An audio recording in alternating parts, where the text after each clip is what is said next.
Hello मेरे क्रांतिकारी बच्चों, कैसे हैं आप लोग। तो टॉप क्वेश्चंस आ चुके हैं एमयू बीएससी ऑनर्स के लिए।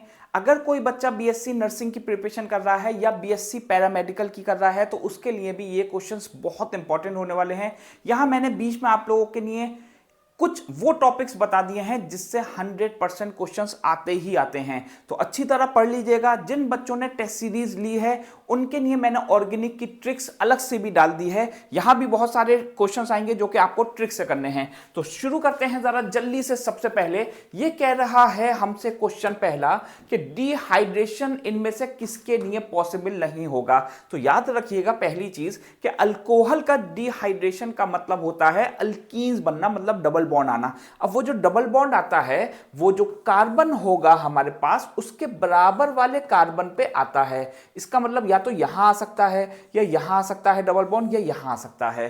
तो अब जरा चेक करिए कि यहां आ रहा है, बहुत अच्छी बात है। ये इस वाले बीटा कार्बन पे जा रहा है, बीटा कार्बन पे जा रहा है, लेकिन यहां ये हमारे पास जो OH था इसके बराबर वाले पे नहीं आ रहा, उसके बराबर वाले पे जा रहा है। तो यहां हमारे पास ए आंसर हो जाएगा। तो याद रखिएगा कि डिहाइड्रेशन की जब बात होगी तो अल्फा कार्बन के बराबर वाले कार्बन पे ही डबल बॉन्ड आएगा।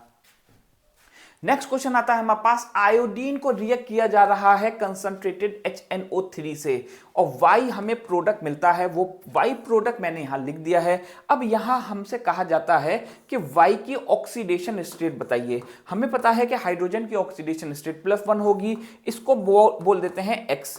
तो 3 - 2 हो गया हमारे पास आंसर। तो X = +5 हो गया। तो A हमारा आंसर आ गया है।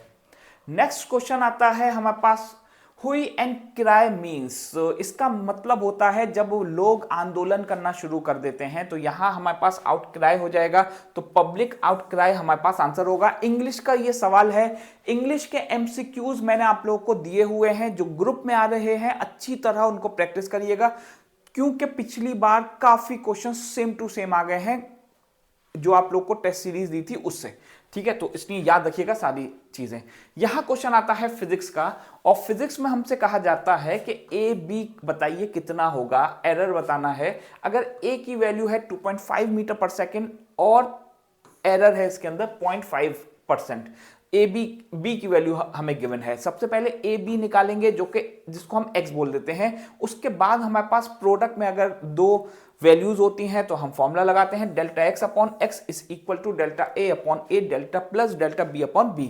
यहां वैल्यूज को जब पुट करेंगे तो हमारे पास परसेंटेज एरर जो आएगा वो 0.08 आ जाएगा। और अगर हम इस टोटल एरर की बात करें तो हमारे पास ये हो जाएगा, तो आंसर हो जाएगा हमारे पास A। ठीक है, ये चीज याद रखिएगा हम लोग ने कैसे किया है। यहां ΔX की वैल्यू को यही मान ये निकालना, हमें X की वैल्यू हम यहां निकाल चुके हैं, इसको पुट कर देंगे, सारी वैल्यूज हमें गिवन थी। नेक्स्ट क्वेश्चन आता है, terrorist made a van attempt. Van कहते हैं ऐसा कुछ करना जो कि बेकार जाए। बहुत मेहनत करने के बाद भी अगर कोई टीम हार जाती है तो हम बोलते हैं कि उसकी जो मेहनत है वो वैन हो गई है, तो वाइन बोलते हैं कुछ लोग इसको, तो आप लोग याद रखिएगा। तो यहां हमारे पास इसका आंसर हो जाएगा ब्लो अप। ब्लो अप कहते हैं चढ़कर आगे पहुंचना, तो ब्रिज को क्रॉस नहीं कर पाए terrorist. Which hormone shows both inhibitory and promotory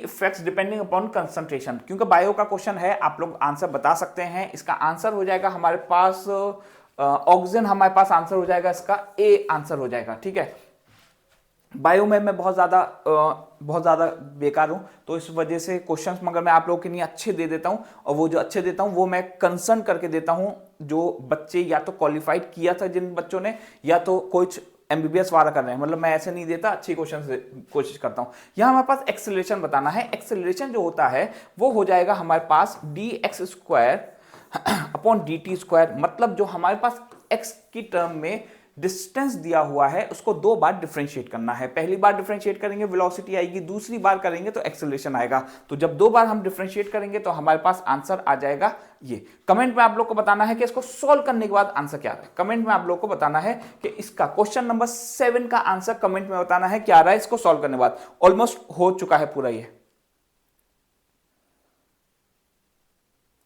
next question आता है हमारे पास, यहां एक्स्ट्रा क्वेश्चंस मैंने बता दिए हैं। पीएच के ऊपर क्वेश्चन 100% आता है। सॉल्युबिलिटी प्रोडक्ट मतलब केएसपी, मॉडर्न फिजिक्स से कम 2 या 3 क्वेश्चंस आते हैं।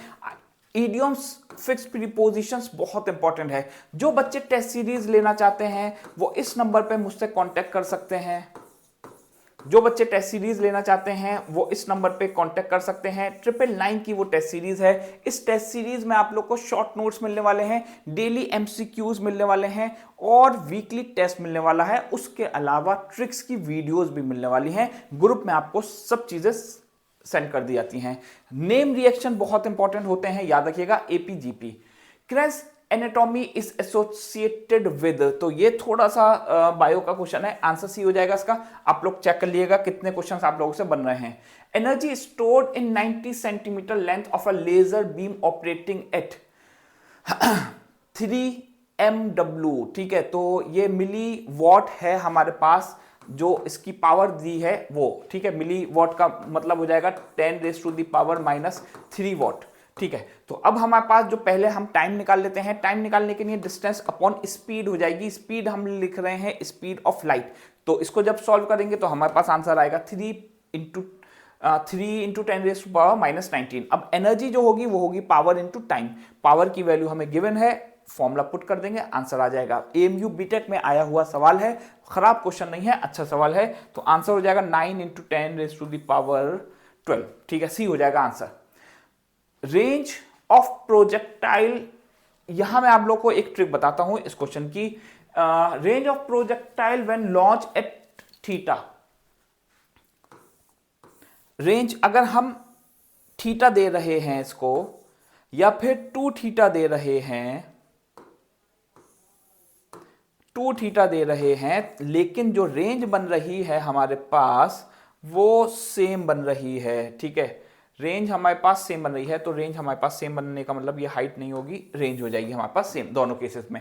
अब जरा समझिए कि हमारे पास जो टोटल एंगल होगा वो कितना होगा, 90 डिग्री होगा। इतनी बात तो आपको समझ में आती होगी। अब जब टोटल एंगल हमारे पास 90 डिग्री है तो इसका मतलब अगर मैं इसको, मान लीजिए कि मैं इसको 60 ले रहा हूं, तो ये हो जाएगा हमारे पास 30। इन दोनों का जोड़ किया तो 90 आ गया। अब अगर मैं ये लेता एंगल थीटा, इसको लेता, तो इसका मतलब 2 थीटा मेरे पास कितना हो जाता, 30 होता। दोनों को ऐड करने के बाद 90 नहीं आ रहा। इसको करके देखा, इसको करके देखा, इसको करके देखा, तो सिर्फ एक ही कंडीशन है जिससे आंसर आ रहा है। हमसे थीटा की वैल्यू पूछी गई है, इसलिए हम 30 लिखेंगे, 60 नहीं लिखेंगे। ऐसी ही ट्रिक्स मैं बहुत सारी आप लोग को देता रहता हूं, आप लोग चेक कर लिया करिए, ग्रुप में आती हैं, चेक कर लिया करिए। जो बच्चे एएमयू की प्रिपरेशन कर रहे हैं, फिजिक्स के अगर 10 क्वेश्चन वो सिर्फ ट्रिक से ही कर दे रहे हैं तो उनका बहुत अच्छा स्कोर हो जाएगा। 10 से 12 क्वेश्चन अगर कर देते हैं आराम से। मैक्सिमम इनॉल कंटेंट इज इन, तो इसके लिए सबसे पहली चीज याद रखिएगा कि जो इनॉल कंटेंट होता है वो डाई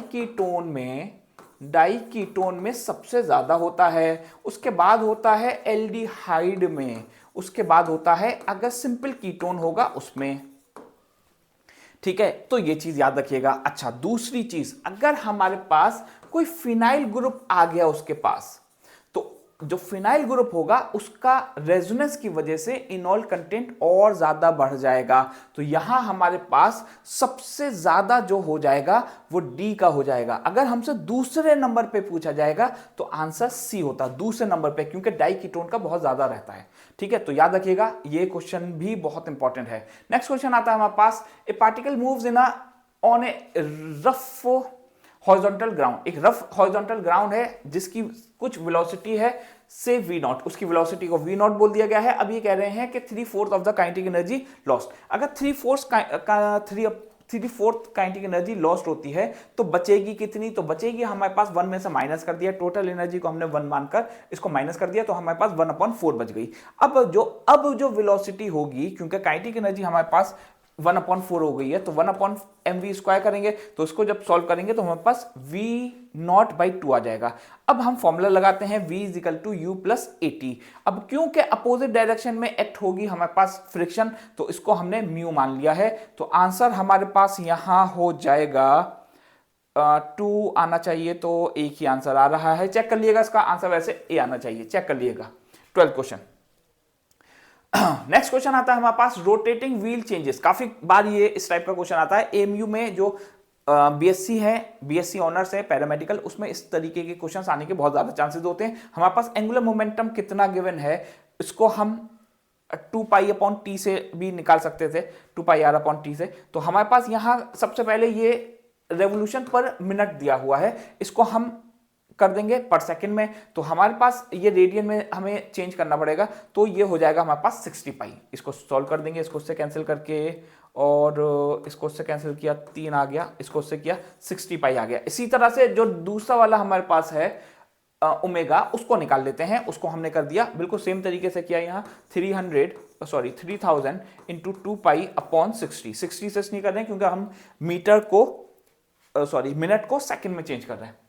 अब हमारे पास अल्फा की वैल्यू आ जाती है, alpha is equal to delta omega upon delta t. Value put करेंगे, आंसर आ जाएगा, तो 2 पाई रेडियन पर सेकंड टी सेकंड स्क्वायर आ जाएगा, तो आंसर हो जाएगा हमारे पास 2 पाई। सी इसका आंसर हो जाएगा C. Most reduced male gametophyte occurs in, तो मोस्ट रिड्यूस मेल गैमेटोफाइट, इसका आंसर तो आप लोग को बताना चाहिए जो बच्चे बायो के हैं। आंसर हो जाएगा इसका एंजियोस्पर्म हो जाएगा इसका answer. If the kinetic energy of the body increase by, अगर काइनेटिक एनर्जी इंक्रीज होती है 200% से, तो बताइए मोमेंटम कितना इंक्रीज होगा।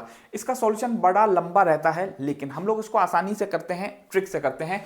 ट्रिक मैंने आप लोग को पहले भी बताई थी, कुछ और ट्रिक्स भी मैंने फिजिक्स की डाली हुई हैं। तो यहां हमारे पास जो ट्रिक होती है डायरेक्ट आंसर निकालने की, वो हो जाती है x square 2x plus x square upon 100। अब 2 की जगह तो 2 लिख देते हैं हम, 2 की जगह 2 लिखा, x की जगह जितनी परसेंटेज इंक्रीज है उसको लिखते हैं, कितना है 200 प्लस 200 जो वैल्यू हमें गिवन है उसको लिखते हैं, अपॉन कर देते हैं 100, तो हमारे पास आंसर आ गया 4 और 4 800 हमारा आंसर आ गया। कोई भी क्वेश्चन अगर इस तरीके का आता है जिसमें काइनेटिक एनर्जी इंक्रीज दी जाती है, मोमेंटम पूछा जाता है इंक्रीज कितना होगा, इस फॉर्मूले से पुट कर सकते हैं। इसका मैंने एक वीडियो में पूरा सॉल्यूशन भी बताया है किस तरह से हम लोग नॉर्मली कर सकते हैं, लेकिन यहां ट्रिक से कर सकते हैं इसको। नेक्स्ट क्वेश्चन आता है हमारे पास, बड़ा ही अच्छा सवाल है, बहुत अच्छा सवाल है, ये मेरा बड़ा पसंदीदा सवाल है। सबसे पहली चीज मैं इसको आप लोग को बता रहा हूं किस तरह से करना है, मैंने क्योंकि ग्रुप में डाला हुआ है इसका सॉल्यूशन भी, लेकिन अब जरा समझिए कैसे करना है। सबसे पहले चीज, इसका आंसर ज्यादातर बच्चे गलत बताते हैं, मैं आप लोग को पहले बता देता हूं। आंसर इसका ज्यादातर बच्चे बताते हैं 0.33 बताते हैं या तो, ठीक है, या फिर ऐड करके बता देते हैं, तो ये आंसर नहीं आएगा। 0.33 आंसर हाँ नहीं आएगा, ठीक है। सबसे पहली चीज समझिए कि हमारे पास Fe है, और Fe से पहले Fe प्लस बनेगा, उसके बाद Fe प्लस 2 बनेगा, और उसके बाद Fe प्लस 3 बनेगा। अब हमसे पूछा जा रहा है कि Fe ये हमारे पास इसकी वैल्यू क्या होगी, ठीक है। हमारे पास जो हमें गिवन है वो क्या गिवन है, ये वैल्यू हमें गिवन है, कितनी है ये वैल्यू 4। इसी तरह से Fe से Fe2 प्लस की वैल्यू हाँ ये भी गिवन है, Fe2 प्लस से लेकर Fe की वैल्यू कितनी गिवन है, सॉरी ये 0.4 है, 0.7, और ये वैल्यू हमें कितनी गिवन है, ठीक है। अब जरा समझिए, अब इसको मैंने बोल दिया, मान लीजिए इसको मैंने G1 बोल दिया, मतलब गिब्स एनर्जी, और यहां से यहां तक आने पे जो हुई है इसको मैंने G2 बोल दिया, और ये G3 हो गया। अब हमारे पास G1 is equal to G2 plus G3 होगा। अब ये जो हमारे पास G1 होता है इसको हम लिख सकते हैं NFE नॉट सेल, ठीक है। मैं माइनस नहीं लिख रहा हूं क्योंकि माइनस यहां से मैंने कॉमन लेकर कैंसिल कर दिया है, तो माइनस लिखने की जरूरत नहीं पड़ती है। अब जब हम n की वैल्यू यहां लगाएंगे तो फिर उसके बाद हमारे पास E नॉट सेल आएगा। बड़ा ही अच्छा है। कमेंट में आप लोग मुझे सिर्फ इतना बोल दीजिएगा कि ये क्वेश्चन आप लोगों से हो गया या नहीं हुआ, ठीक है। अच्छा सवाल है, लेकिन आई गॉट योर पार्सल, बहुत आसान क्वेश्चन है, प्रीपोजिशन का है। I got your parcel on Tuesday, ठीक है। कोई भी डे अगर होता है तो उससे पहले हम ऑन लगाते हैं, याद रखिएगा। वेडनेसडे और ये सब चीजों से पहले हम ये लगाते हैं। A body of mass m taken from the earth surface to the height equal to twice of earth. Direct formula लगा सकते हैं। अभी मैंने 2-3 दिन पहले आप लोग को एक वीडियो भेजी थी ट्रिक की, उसमें ये ग्रेविटी के क्वेश्चंस थे, उसी तरीके से करना है। इसको आप लोग करके देखिएगा और बताइएगा। Oxygen release during photosynthesis comes from. जब ऑक्सीजन रिलीज होती है फोटोसिंथेसिस में तो वो कहां से आती है? वो वाटर की स्प्लिटिंग से आती है। तो बी हमारा आंसर हो जाएगा। QRS complex in a standard ECG represents, क्या होता है ये? आप लोगों ने देखा होगा इस तरह से आता है ECG। तो ये वाला जो कंपोनेंट होता है इसी को हम QRS बोलते हैं, ठीक है। और ये होता है हमारे पास डीपोलराइजेशन ऑफ वेंट्रिकल्स होता है, ठीक है। तो इसका आप लोग बायो वाले क्वेश्चंस को थोड़ा सा चेक कर लिएगा, क्योंकि मुझे ऐसे याद नहीं रहता कि क्या आंसर होगा, क्योंकि मुझे बायो नहीं आती है। तो ये क्वेश्चंस थे जो कि अभी हमारे पास टॉप थे। अब 20 क्वेश्चंस में से, इन 20 क्वेश्चंस में से अगर आप लोगों के 15 क्वेश्चंस हो गए हैं, तब इसका मतलब आप लोगों की परफेक्ट तैयारी चल रही है, कोई किसी चीज की जरूरत नहीं है। जैसी पढ़ाई चल रही है, जहां से चल रही है, अच्छी बात है। लेकिन अगर आप लोगों के यहां 10 से कम क्वेश्चंस हो पाए हैं या 12 क्वेश्चन हो पाए, 12 भी अगर हो पाए तब भी फिक्र की बात है, क्योंकि ये क्वेश्चंस बहुत ज्यादा मुश्किल मैंने नहीं दिए। एमयू में एंट्रेंस का जो टेस्ट होगा वो बहुत आसान नहीं होने वाला है, थोड़ा नॉर्मल ही होता है, मतलब मॉडरेट से ऊपर ही जाता है। तो इसलिए आप लोग तैयारी अच्छी तरह करिए। जो बच्चे टेस्ट सीरीज लेना चाहते हैं वो मैंने नंबर दिया है, इस नंबर पे कांटेक्ट कर सकते हैं। इसमें आप लोगों को daily MCQs, short notes, tricks की वीडियोस और वीकली टेस्ट मिलता है। वीकली टेस्ट में आप लोग को फौरन ही मार्क्स बता दिए जाते हैं, जिससे कि आप लोग को ये पता चल सके कि आपके कितने मार्क्स आ रहे हैं, क्या उतनी मार्क्स आ रहे हैं जितनी हमारी कट ऑफ जाती है। तो कोशिश करिए, अच्छी तरह पढ़ाई करिए। कमेंट में अगर कोई प्रॉब्लम हो तो आप लोग पूछ सकते हैं। थैंक यू बच्चों।